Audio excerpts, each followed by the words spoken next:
Merci Laurent. On va continuer évidemment avec notre invité. L'invité du jour, Claude Janvier, essayiste, polémiste, chroniqueur permanent sur la chaîne TV ADP. Il intervient également dans divers médias nationaux, internationaux. Claude Janvier, doté d'un solide humour noir. Et ça, on pas se priver de l'écouter et de rire avec lui de bon cœur, je pense, aujourd'hui. Disciple de Pierre Desproges et l'auteur d'au moins 4 ouvrages à succès, dont 2 sont coécrits avec Jean-Louis Isambert. Ces 2 derniers livres, Les Démasqués, qui dirigent réellement le monde, ça va nous intéresser, et L'État profond français, qui, comment, pourquoi. J'aimerais qu'on puisse évoquer ce sujet aussi, parce que c'est vrai que quand on parle de l'État profond, on parle du deep state américain, on parle rarement de l'État profond français, qui a d'ailleurs à une époque Macron moquait en disant «Ah, tout ça c'est de la faute de l'État profond français», même s'il en est la plus parfaite émanation à mon avis. Depuis 20 ans, Claude Janvier fouille, déterre, décortique, analyse l'actualité et se rend sur les lieux de conflit, comme en Syrie, par exemple. Il était, c'est ce que j'ai pu en tout cas trouver sur Internet, partisan de contre-courant, de contre-culture dans les années 70. Il a développé un sentiment de méfiance, et on le saurait à moins au vu de certains épisodes depuis, on va dire, allez, mars 2020, au hasard. Méfiance envers l'État-providence et la société de consommation. En toutes circonstances, il reste fidèle à sa plume alerte et sa devise rebelle. Je râle donc je suis, que j'avoue professionnellement prendre totalement à mon compte. Bonjour Claude Janvier. Eh bien, bonjour et merci de m'inviter. C'est un plaisir d'être avec vous. C'est un plaisir de vous avoir. Alors, vous nous avez entendu disserter aimablement sur cet attentat qui s'est déroulé dans la nuit de samedi à dimanche en Pennsylvanie, aux États-Unis, contre le candidat à l'élection présidentielle pour un second mandat, puisqu'il a déjà été président des États-Unis, Donald Trump. Est-ce que vous avez des commentaires à faire sur cet événement ? Oh bah oui, il y a quand même quelques commentaires à faire. J'ai évidemment, comme beaucoup de gens, surpris déjà, dit tiens, Donald Trump, victime quand même d'un attentat sérieux, parce que je crois que le tireur a tiré 8 fois. Il y a quand même une personne qui est morte Oui. dans le public, il y a 2 personnes sérieusement blessées. Lui, heureusement pour lui, il a une balle qui a dû lui rafler l'oreille, donc il s'en sort bien. Évidemment, il y a quand même beaucoup de points d'interrogation dans le sens où il y avait un tireur embusqué dans un immeuble pas loin, et comme l'a dit M. Duplessis, cet immeuble, comme par hasard, pas du tout sécurisé. Des témoins qui commencent à parler maintenant, qui commencent à s'exprimer, qui étaient présents lors de ce meeting en Pennsylvanie, ils commencent à souligner que certains d'entre eux ont vu ce tireur embusqué, l'ont signalé à la police, qui, elle, apparemment, n'a rien fait. Alors là, on ne peut se poser effectivement énormément de questions.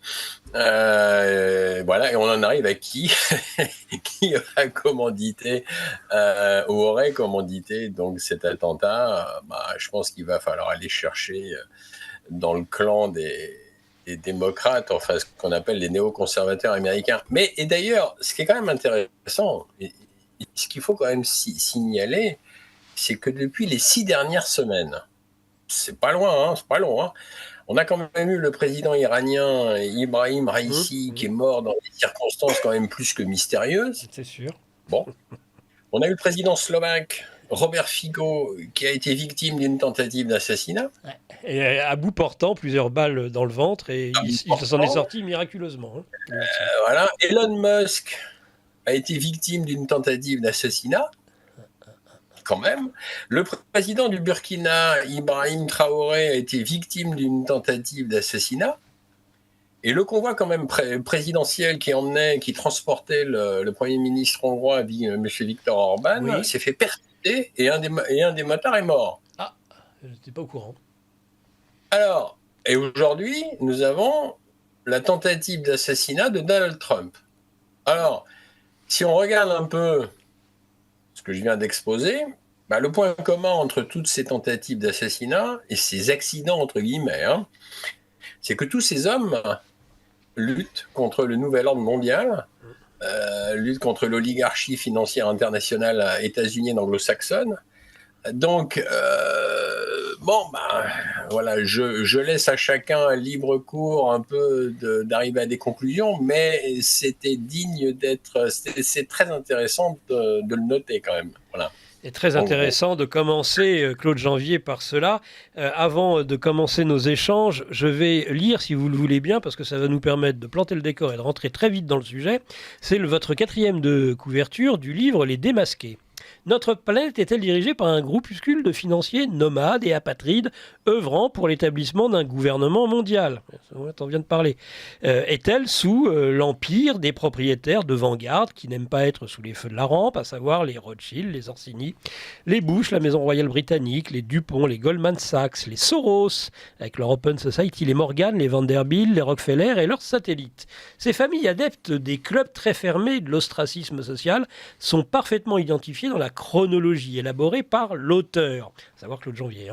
Leurs sociétés tentaculaires, secrètes et discrètes ont pour but essentiel de trouver, d'enrôler et de placer, selon leurs besoins, une élite politicienne à la tête des pays de leur choix, pour exécuter à la perfection les termes de leurs agendas, établis sous l'autorité du Forum économique mondial, de Klaus Schwab et consorts. Bon, on pourrait presque dire qu'il y a derrière ces 13 familles, peut-être parmi les fameux commanditeurs dont on parlait. On ose à peine le dire.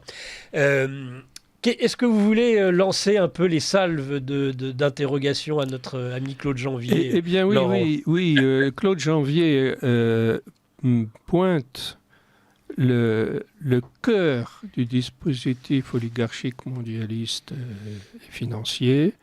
C'est justement cette structure Vanguard que finalement le public ne connaît absolument pas et cette structure ne veut surtout pas être connue du public.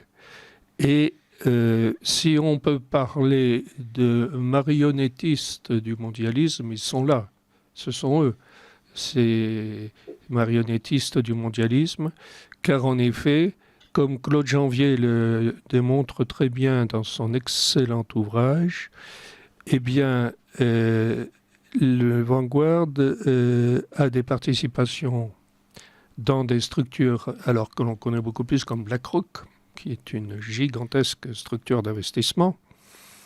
Et BlackRock contrôle une quantité phénoménale de sociétés. Et il y a d'autres structures comme BlackRock qui font de même. Et l'on voit que cette structure de contrôle qui part des 13 familles de Vanguard et qui aboutit à un ruissellement de prise de participation, à une cascade de prise de participation qui s'étendent dans presque le monde entier, cela montre où est le vrai pouvoir actuellement dans le monde d'aujourd'hui, et Claude Janvier le dépeint très bien. Eh ben, il va continuer à le dépeindre, et puis petit à petit, on ira peut-être sur un des thèmes du jour, qui est l'influence de ces familles, non pas de ces 13 familles, en tous les cas, avec les conflits qui nous occupent aujourd'hui, dont l'Ukraine. Claude Janvier. Oui, eh bien, donc, on en arrive à la haute finance internationale, effectivement. Donc, en fait, je m'y suis intéressé parce que j'ai pu constater que depuis 3 ou 4 décennies, le paysage de la haute finance internationale a considérablement changé, a considérablement évolué avec l'émergence, effectivement, de monstres financiers comme BlackRock, le premier, Vanguard, le deuxième, et State Street, le troisième. Et c'est vrai que tout le paysage, effectivement, de la haute finance internationale a considérablement changé avec ces énormités financières. Il faut savoir que BlackRock gère à peu près 9 000 milliards de dollars aujourd'hui pour un peu plus d'une trentaine de millions d'investisseurs, ce qui est quand même énorme. Effectivement, comme vous le soulignez tout à l'heure, BlackRock a des participations dans toutes les entreprises, les grandes entreprises occidentales, quelques-unes à des participations aussi en Asie. Bon, c'est un peu plus difficile pour eux pour l'instant de rentrer en Russie, et pour cause, de rentrer en Chine aussi et pour cause également. Mais ils sont quand même très présents au Japon, très présents dans les anciens pays du Commonwealth, Australie, Nouvelle-Zélande, etc. Donc c'est vrai qu'ils gèrent, c'est assez monstrueux, BlackRock aujourd'hui à pignon sur rue, y compris chez nous, donc en France, à Bercy, mais ça on va y revenir tout à l'heure parce que là on va faire un petit dérapage plus tard sur l'état profond français. En attendant, BlackRock, ce qui est ennuyeux, c'est qu'ils ont mis au point un super logiciel qui s'appelle Aladdin, qui est un acronyme en fait, qui s'appelle Asset Liability, etc. Mais ce qui est intéressant, c'est que cet acronyme, ils ont réussi à le faire coller avec, vous savez, la fameuse légende du fils du pauvre tailleur qui s'appelle Mustapha, qui frotte sa lampe à huile, qui fait apparaître un génie qui va exaucer tous ses désirs, la fameuse légende merveilleuse d'Aladin.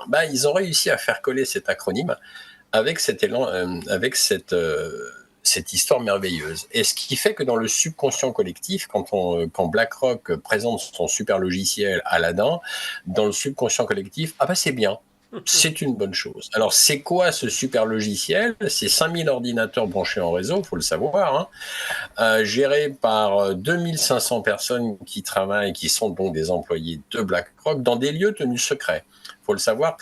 Je ne suis pas arrivé, et moi et d'autres, nous ne sommes pas arrivés à savoir exactement là où ils sont. Ils sont entre les fleuves Missouri et Mississippi, puisqu'ils ont besoin d'énormément d'eau pour refroidir un peu tout le système. Oui. Mais s'il faut savoir, c'est que ces 5000 ordinateurs font la pluie et le beau temps sur les bourses internationales. Ah oui. C'est-à-dire que ils faussent en fait tous les cours de toutes les bourses internationales. C'est-à-dire que ce sont des robots et la moindre hausse, ils engrangent. Comme il y a des millions de dollars derrière, chaque jour leur rapporte des millions de dollars. La moindre baisse, les robots s'arrêtent. Comme ça, ils ne perdent pas beaucoup d'argent. Et dès que ça repart à la hausse, ces super ordinateurs engrangent. Mais ça fausse, en réalité, toutes les bourses internationales. C'est-à-dire qu'aujourd'hui, on ne peut plus faire de l'analyse du trading comme on le faisait il y a 40-50 ans. C'est-à-dire qu'à 40-50 ans, on pouvait s'intéresser à une société, se dire, tiens, oui, je crois en son produit, je crois en son PDG, etc., en ses actionnaires, oui, d'accord, je vais acheter quelques actions. Voilà, on faisait ce qu'on appelle une analyse fondamentale. Aujourd'hui, ça ne sert plus à rien de faire une analyse fondamentale, puisqu'en fait, tous les cours sont faussés. C'est-à-dire qu'une entreprise, une start-up aujourd'hui qui va être cotée en bourse peut très bien avoir un produit qui ne va pas être, ma foi, plus que ça original, mais son action va s'envoler parce que derrière, c'est poussé par les ordinateurs de BlackRock. Donc, c'est un véritable fléau. Ce géant financier est un redoutable fléau. Et effectivement, nous en arrivons au deuxième fléau qui est encore pire que le premier, c'est-à-dire Vanguard. Puisque Vanguard, je m'y suis intéressé. Je m'y suis intéressé parce que ce qui m'a attiré l'œil, c'est que Vanguard n'est pas coté en bourse. Ben oui. Alors, je me suis dit, comment un monstre financier comme Vanguard ne peut pas être coté en bourse ? Il faut savoir que Vanguard gère 7000 milliards d'actifs pour à peu près un peu plus d'une trentaine de millions d'investisseurs. Alors, Vanguard a été créé en 1975 de mémoire par un monsieur qui s'appelait Boyle, qui, en fait, ce nom n'apprendra rien à personne. Moi, m'a rien appris. J'ai recherché un peu le conseil d'administration de Vanguard. Je me suis aperçu, c'était des gens qui ont fait beaucoup d'études, qui ont des CV longs comme le bras au niveau des hautes études commerciales, etc. Mais en réalité, quand on commence à creuser un peu, on arrive à découvrir que les capitaux de Vanguard, au départ, ont été amenés par les 13 grandes familles les plus riches au monde. Je pense que le grand public en connaît au moins deux, si je parle de la dynastie Rothschild et de la dynastie Rockefeller, celles-ci sont largement connues du grand public. En revanche, celles qui sont moins connues, comme Vanderbilt, Orsini, celles-là, ma foi, elles sont beaucoup moins connues. Dupont de Nemours est présent dans ces deux grandes familles. Cette famille était relativement assez connue dans le monde industriel, puisque c'était un grand groupe industriel français. Après, sans surprise, nous avons la famille royale d'Angleterre, la City de Londres. Nous avons... Alors, récemment, ils ont coopté la famille Bush, parce qu'il faut savoir, ils se cooptent entre eux. Oui.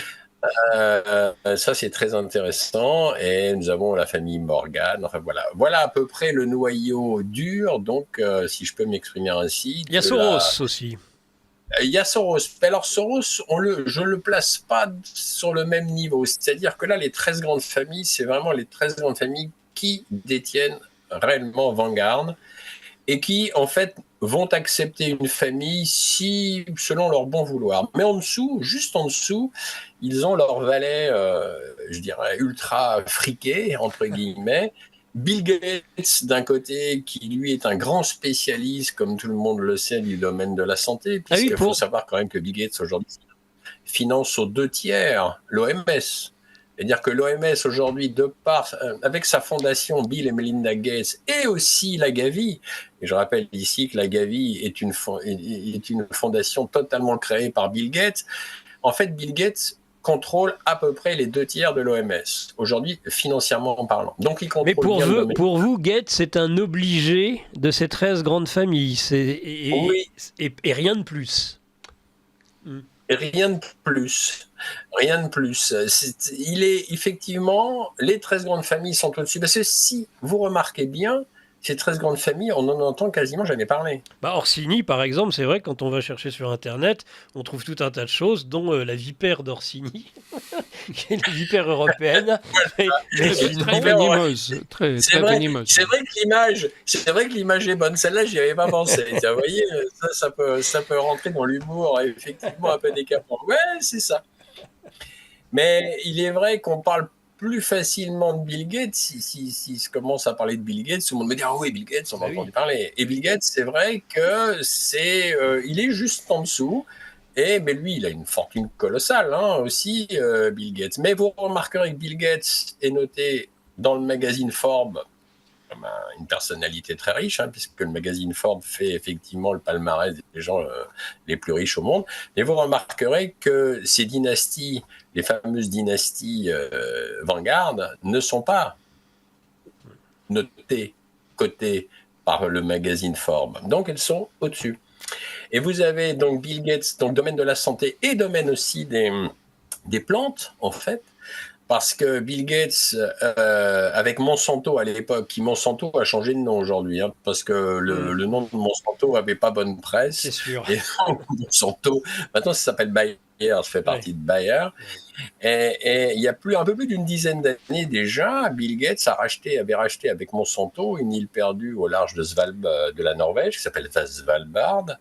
Cette île perdue, où il fait moins 30 degrés, ils ont fait construire un bunker absolument hyper sophistiqué, gardé jour et nuit par des mercenaires lourdement armés, il faut le savoir.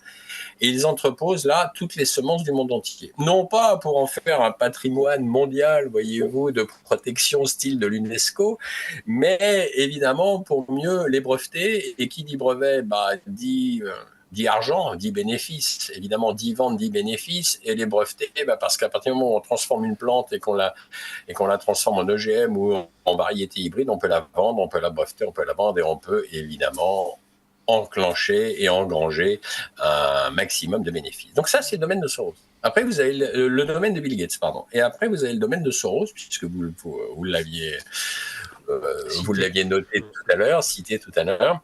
Alors Soros, son domaine, lui, c'est plus les coups fourrés, les coups d'État, vous savez, tous les printemps arabes qu'on nous a vendus comme étant les printemps ouvrant certains pays à la démocratie. En réalité, ça a plus détruit les pays que ça les a fait progresser. Et tous ces soulèvements aussi du Black Lives Matter, etc., et qui a derrière, c'est Soros. Ça, c'est son domaine à lui. Et il a aussi un petit domaine avec les laboratoires de haute recherche, de haute sécurité en recherche épidémiologique et virologie, puisque j'avais appris il y a peu, en fait, grâce à un ami écrivain qui avait sorti un excellent livre sur le coronavirus, sur toute l'époque, là. Et en fait, j'avais appris que... On fera attention, Claude Janvier, à ce que l'on dit sur ce sujet, puisque sur les ondes hertziennes, ça ne pose pas de problème. Sur YouTube, c'est un peu plus compliqué, vous le savez. C'est entendu. Donc voilà, de toute façon, je n'en dirai pas plus sur cette période. Mais en réalité, ce qui était intéressant, c'est que Soros a ouvert et financé et ouvert un laboratoire de haute recherche de sécurité juste à côté de celui qui est à Wuhan, que tout le monde connaît, celui de Wuhan, inauguré par Cazeneuve à l'époque de François Hollande, etc. Eh bien, Soros en a fait construire un, pas loin. Tiens. Alors, je me souviens plus du nom de la rue, mais en revanche, je me souviens très bien du numéro. C'est au numéro, et vous allez rire, c'est 666. Ah bah, je m'attendais bien à quelque chose de cet ordre. Ça ne s'invente pas. Ah non, ça ne s'invente pas. Ça ne s'invente pas. Donc ça, c'est le domaine. Donc on a Gates, on a Soros, et maintenant nous arrivons aux GAFAM. Oui. Les patrons des GAFAM, Google, Facebook, Jeff Bezos, anciennement Amazon, puisque maintenant Jeff Bezos fait autre chose. Et là, vous remarquerez que eux, ils contrôlent l'information. Et justement, vous parliez, à l'instant, vous évoquiez quelque chose qui pourrait arriver. Eh bien voilà, nous rentrons dans le domaine de Google, qui contrôle quand même sérieusement l'information. Nous rentrons dans le domaine de Facebook. Il suffit de voir comment Facebook aujourd'hui est laminé par, dès que vous mettez quelque chose, oulala, ça peut très vite être mal pris, etc. Alors, ce qui est intéressant, c'est qu'eux contrôlent l'information quand même, et contrôlent ce qui doit être écrit et divulgué sur Internet. Mais ce qui est intéressant, c'est qu'on nous a toujours présenté donc ceux qui ont fondé Google et Facebook, et même Jeff Bezos d'ailleurs, comme des petits génies. C'est vrai que ce sont des petits génies, ça, il n'y a pas de souci. Sauf que la légende urbaine, vous savez, on nous a toujours vendu ces gens-là en disant « Oh, ils ont commencé dans des petits garages. » Non, bah bien sûr. Machin.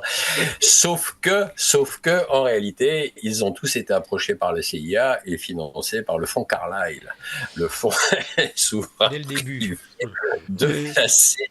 Ah ben, ça aide, si vous voulez, pour créer un empire, ça aide. Parce que franchement, on nous a vendu Jeff Bezos, on se disait, oh, le petit libraire, il a commencé, puis il a eu l'idée géniale d'envoyer ses livres et tout par la poste. Oh, fantastique, je pense que n'importe quel libraire aurait eu la même idée. Jusque-là, il n'y a rien de... Bon, bref, c'est pas très original. Sauf que pour avoir développé un empire comme ça, il ne l'a pas développé avec $5 000. Donc, oui, en plus, on a affaire à des personnalités assez plutôt originales, dont on peut s'interroger en effet sur les capacités véritablement managériales de gestionnaires de ces grands groupes. Et on comprend mieux, en effet, avec ce que vous dites et avec ce surplomb des 13 grandes familles, que finalement, ce ne sont pas eux qui dirigent le monde, et qu'ils ne sont en effet que les bouffons et les féaux de suzerains qui, eux, vivent heureux. Vivons cachés, vivons heureux. Oui. Mais alors, ça. Une petite question de curiosité. Pour la famille royale britannique, qui n'a pas une fortune si gigantesque que ça, qui est pas... comment se fait-il qu'elle soit une des 13 familles d'avant-garde ? Est-ce qu'on considère que son influence sur le monde est encore si grande que ça puisse justifier son intégration avant-garde ? Oui, son influence sur le monde est quand même très très grande, et effectivement cela justifie sa présence au sein de Vanguard. Oui, absolument, oui. Oui.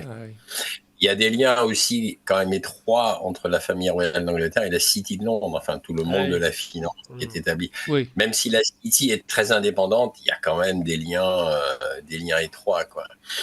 Et cette famille, oui, absolument. Mais vous avez, en fait, dans votre question, vous avez la réponse. C'est ça.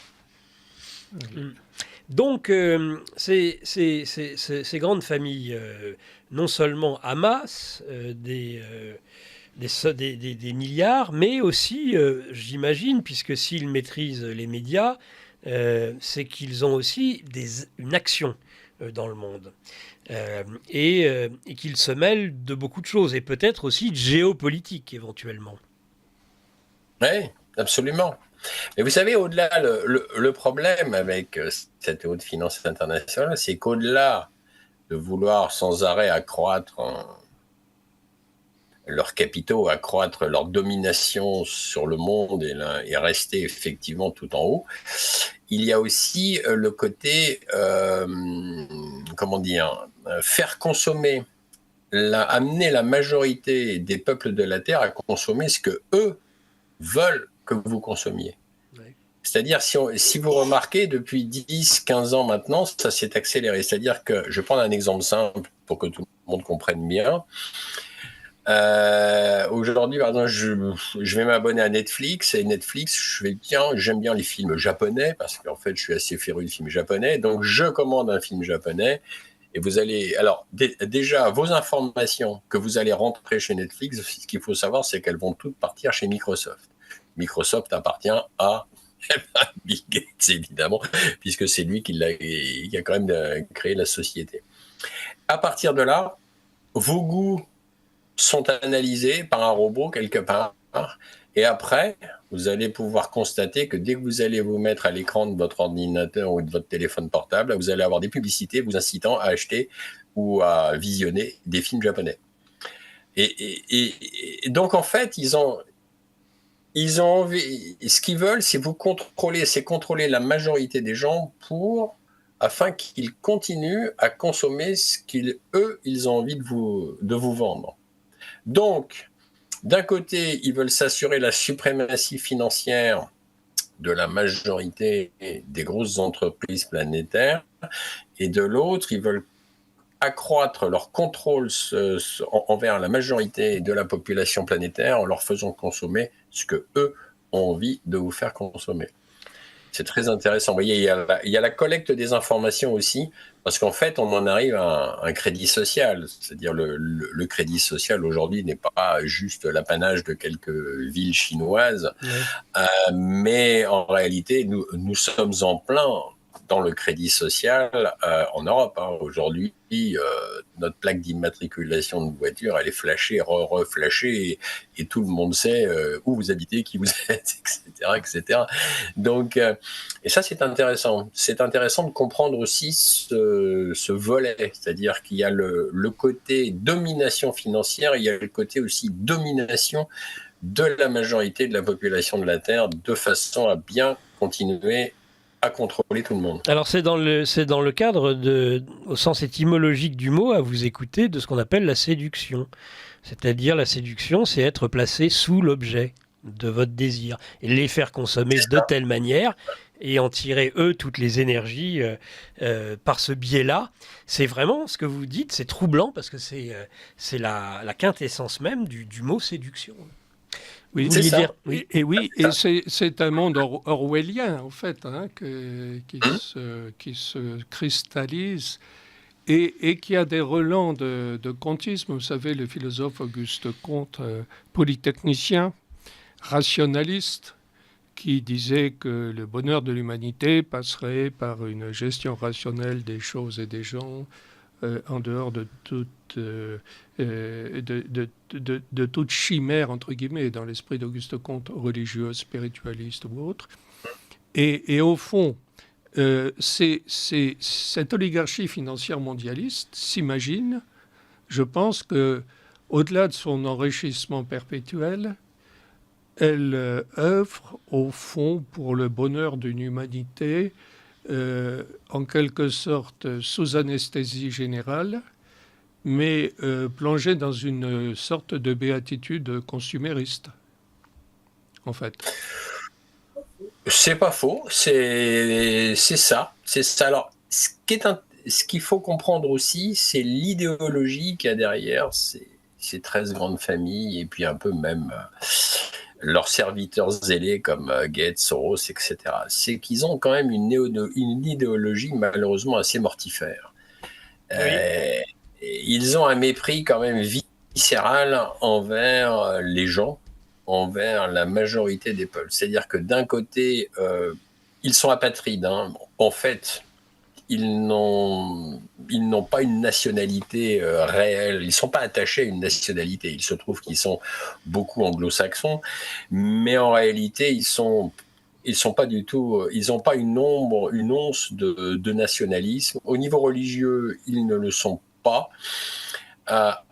Alors, entre guillemets, ils sont assez versés, ils peuvent être versés, mais pas tous, sur des formes de religieux, une forme satanique un peu de religion avec des espèces de...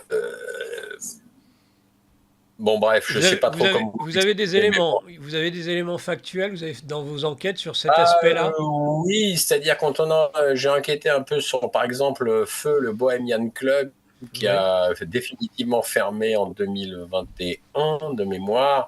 C'est vrai que le peu d'éléments dont on a pu disposer, parce qu'en réalité, on s'aperçoit qu'il y avait très peu d'éléments qui filtraient donc de leurs réunions secrètes.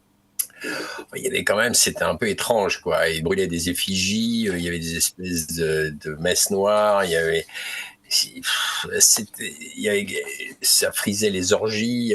Qui, C'est un peu étrange, quoi. Mais qui fréquentait le Bohemian Club, Claude la Janvier? haute, tout le gratin, je dirais tout le gratin mondial, y compris, même d'ailleurs pas uniquement américain, bien évidemment, ni anglo-saxon, c'est-à-dire il y a aussi des Européens, etc.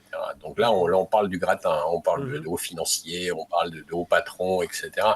Après, mais ce qui est intéressant et ce que je mets un peu en exergue dans mon livre entre la finance internationale et il y a aussi l'autre fléau qui est qui sont les réseaux pédocriminels que je traite aussi un peu dans mon ouvrage.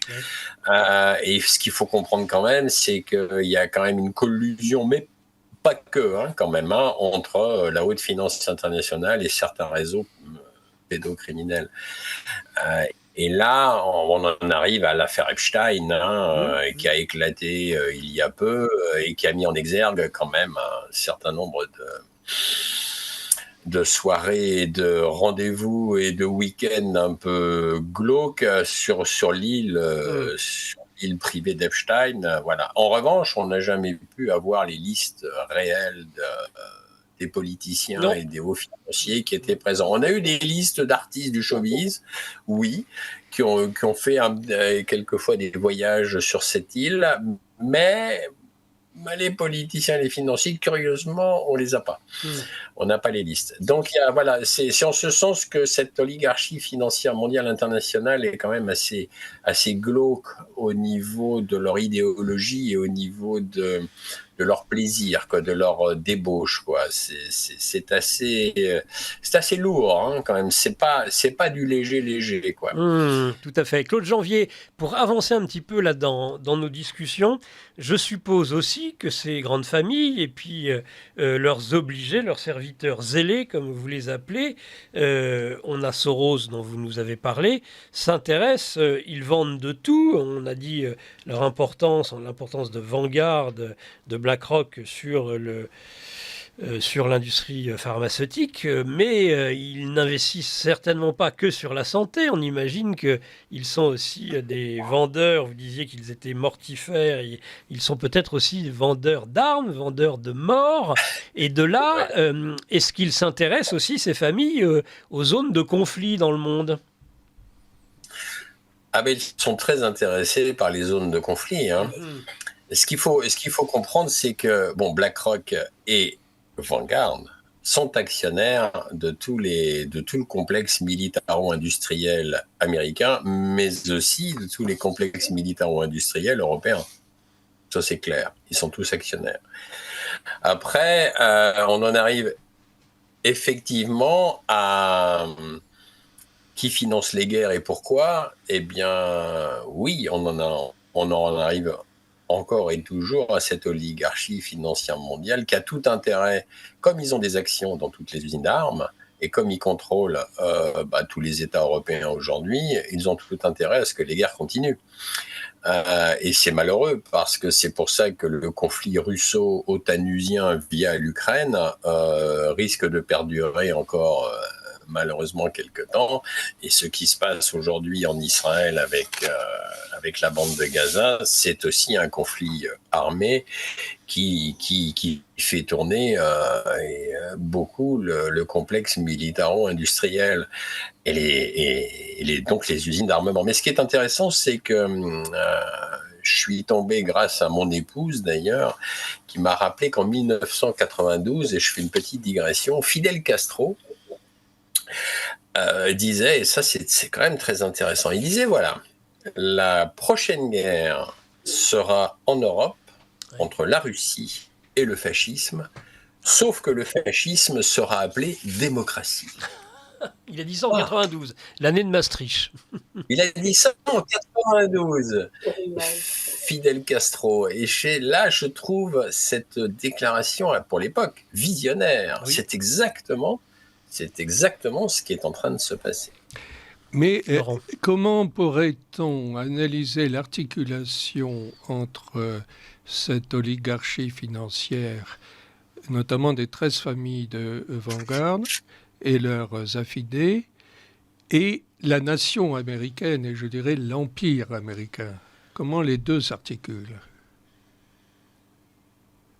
L'oligarchie financière mondiale finance et place des gens dans tous les gouvernements, y compris dans le gouvernement fédéral américain. Ce qu'il faut comprendre, c'est que cette oligarchie place des gens à la tête, s'arrange pour placer des gens à la tête des pays qui vont leur être fidèles. En compensation, bien, ceux qui sont placés à la tête des pays vivent bien, ont des bons salaires, ont des bons avantages, ont des voitures de fonction, des chauffeurs, etc., etc.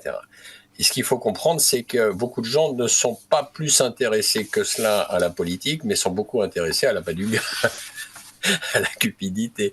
C'est ça la chose qu'il faut comprendre aussi. Et puis, la politique est une chose complexe. Je pense que la politique états-unienne, encore plus que la France, puisque quand même les États-Unis, c'est quand même 370 millions d'habitants, ce qui n'est quand même pas rien à gérer. C'est un peu plus complexe que de gérer 67 millions en France d'habitants. Mais il y a tout le complexe quand même à la tête, militaro-industriel américain, qui a un contrôle quand même sur les usines d'armement que l'on vient d'évoquer, qui a un contrôle aussi sur les finances, etc. Donc en fait, au-dessus, nous avons toujours cette oligarchie qui donne les ordres. Mais ce qu'il faut comprendre aussi, et peut-être un sujet que nous n'avons pas évoqué, alors je ne vais peut-être pas pouvoir avoir le temps de l'évoquer, mais ce qu'il faut comprendre, c'est que tout à l'heure, on évoquait le qui, bon, on l'a évoqué, les 13 grandes familles, on a évoqué les valets. Après, ce qu'il faut comprendre, c'est comment font-ils pour abêtir de plus en plus toutes les sociétés occidentales et les amener là où ils veulent que ces sociétés arrivent. Et là, ils utilisent des chevaux de Troie ils les envoient, donc ils les font pénétrer dans toutes les couches des sociétés. C'est ainsi que dans toutes nos sociétés, et pas que la France, malheureusement, tous les pays européens et les États-Unis n'y font pas exception, nous avons effectivement des chevaux de Troie concernant la santé. Bon, ça, c'est un domaine qu'on avait arrivé en 2020. Maintenant, nous avons aussi un autre cheval de Troie qui est sous la forme climatique, c'est-à-dire qu'aujourd'hui, le réchauffement climatique, il est au premier plan et on nous en sert, je dirais, tous les jours. Alors, ce qu'il faut comprendre, c'est c'est qu'aujourd'hui, les programmes soi-disant écologiques qui n'en sont pas sont poussés, alors qu'en fait, si on est un tant soit peu alerte sur les rapports émanant de scientifiques, d'ailleurs, on peut s'apercevoir que toute cette écologie soi-disant énergétique va pas dans le bon sens, que ce soit les éoliennes, les usines de méthanisation, etc. Ça, c'est donc un autre cheval de Troie pour effectivement continuer à affaiblir les pays. Après, nous avons un autre cheval de Troie qui est ce fameux lobby prépondérant de plus en plus, et je fais référence ici au lobby woke et au lobby LGBTQ+, qui devient un lobby extrêmement dangereux parce qu'il sape de plus en plus toutes les valeurs de nos sociétés, les valeurs familiales, religieuses, sociétales et culturelles. Et on est en pleine perversion de plus en plus, on est en pleine débauche. Et d'ailleurs, ce qui n'est pas nouveau, mais tout ça, ça a été une montée progressive pour en arriver aujourd'hui où ces lobbies sont extrêmement dangereux. Mais qui pousse ces lobbies ? En réalité, c'est toujours cette oligarchie financière mondiale afin de mieux contrôler toutes les sociétés. Merci Claude Janvier. On va revenir très vite avec vous, juste après ce petit bobino. Mieux et on se sent bien, on se sent très bien actuellement sur Radio Courtoisie dans ce livre journal de géopolitique profonde, préalablement enregistré, mais nous avons tenu durant tout l'été à être présents et de vous fournir des contenus totalement nouveaux et non pas des rediffusions, chers auditeurs.